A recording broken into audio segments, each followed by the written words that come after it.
A warm welcome back to Qbourn, and it is the 31st of December 2023. Okay, today's topic on Qbourn 102 is based on the history of Palestine, and I have 3 videos for you. Please, if you could pause and read the disclaimer, for which I thank you. And with that in mind, here comes the first video of Palestine history. Amid the fabled hills of Judea in southwest Asia stands Jerusalem, the capital of Palestine.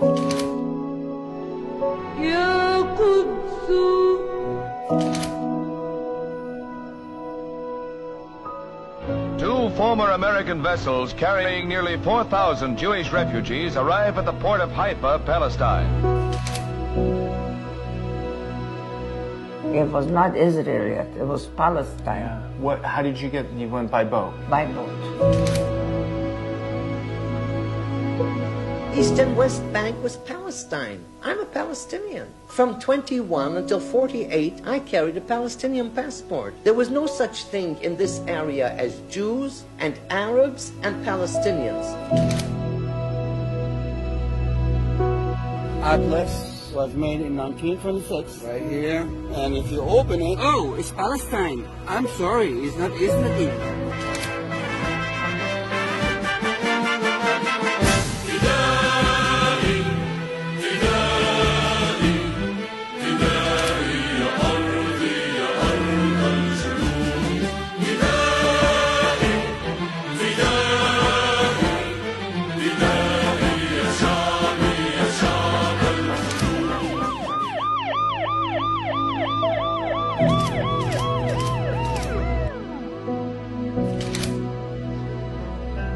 كانت تسمى فلسطين، صارت تسمى فلسطين.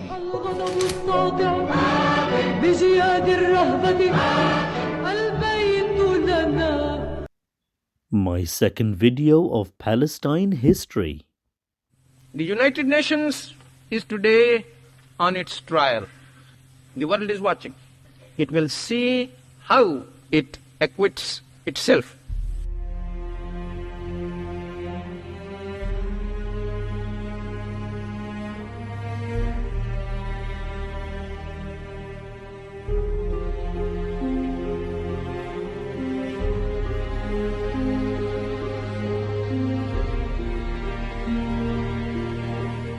There have been few periods in history when members of the Jewish race have not been persecuted in some part or the other of Europe. Since the end of the First World War, Palestine has taken over 400,000 Jewish immigrants. Since the start of the Jewish persecution in Nazi Germany, Palestine has taken almost 300,000 Jewish refugees. Those who talk loudest of humanitarian principles and can afford to do most have done the least at their own expense to alleviate this question. But they are ready, indeed they are anxious, to be most generous at the expense of the Arab world. Shall they be distributed among the member states according to their capacity to receive them? Australia, an overpopulated small country with congested areas, says, oh no. Canada, equally congested and overpopulated, says no. United States, very humanitarian, small areas, small resources, says, oh no. That is their contribution to the humanitarian principle. But let them go into Palestine. Vast areas, large economy, no trouble. They can easily be taken in there. Let them go into Palestine. In effect, the proposal before the United Nations Assembly says, we shall decide. Not you, not the people of Palestine. No question of self-determination. You shall never belong to your people. What authority have UN to do this? And my third and final video, ladies and gentlemen. They say never underestimate your enemy. This is the first time Israel has lost over 300 tanks. And what baffles my mind is these Hamas guys who cross-bordered to Israel They were less than even 2,000 people, and they were able to stand an army of 13,000. Well-equipped, well-trained, these Hamas guys are only holding handmade grenades and handmade rockets. They are locally manufactured. And yet Israel is finding it difficult to defeat these guys. Make no mistake, guys, I don't care whether you like the Israelis or not, but the Israelis are very, very powerful, militarily and economically. They produce some of the best weapons on ATA. They control America, they control the West combined. So assessing the whole thing from afar, I thought Hamas was going to be defeated within the space of 3 days, right? I least expected Hamas to perform this good, and the tactics they are using is mind-blowing. Don't think Israel is weak. They are not weak. But the tactics Hamas is using, oh boy, any army in this world will struggle to defeat them easily. You see, I see a lot of similarities between the Vietnam War and what is currently happening in Gaza. The main reason why I love history is it helps me to understand what is happening current.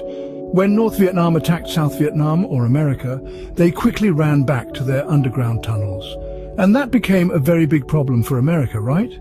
You know, these guys, it's not like they are in one place where you can just drop bomb in their middle and kill everybody and go your way. You know, that is exactly what Hamas is doing. They come out, they attack the Israelis, boom, they disappear.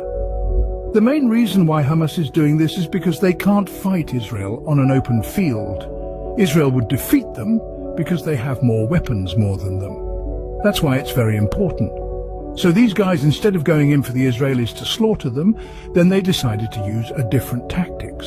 They attack, they go back, they attack, they go back. Think about this. We were told that Hamas started this war, which I completely disagree, but for communication purpose, let's accept Hamas started this war. They claim that Hamas is capturing civilians, which is true, but a question is, what exactly is Israel also doing? Because just last week they exchanged prisoners. So the question is, how did Israel get all those people? See, the fact of the matter is it is Israel who started capturing Palestinians. They imprison some even without trial. They kill some without trial. That is exactly what Israel is doing.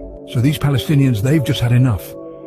Feel free to like, share and subscribe.